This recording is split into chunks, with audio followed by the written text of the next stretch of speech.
اهلا وسهلا بكم غالياتي حبيباتي، مرحبا بكم. كما راكم تشوفوا الشابه تاعنا العسله الله يبارك.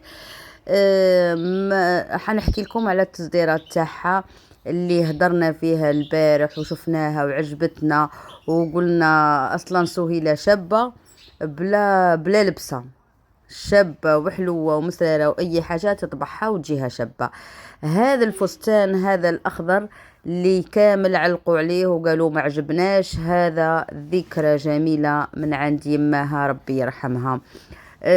احنا نديروا احكام على الناس بلا ما نعرفوا الحقيقة. نتأسفوا لأن هدرنا على الفستان هذا وقلنا ماشي عصري كلش، هذا فستان تاع يماها لبساته، هذا تصدرت فيه يماها وهي عاودة تصدرت سهيلة باش تعرفوا، عاودة تصدرت في التصديرة اللي لبستها يماها ربي يرحمها.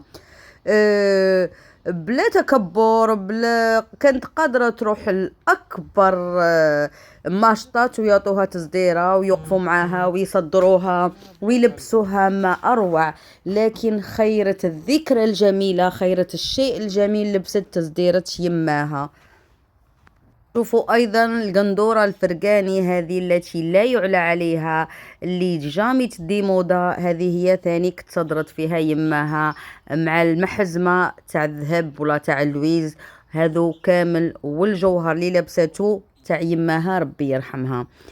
شوفوا لي ذيك الابتسامه، شوفوا المكياج السامبل الدافئ اللي خرجوا تنمروا عليه، شوفوا الجمال.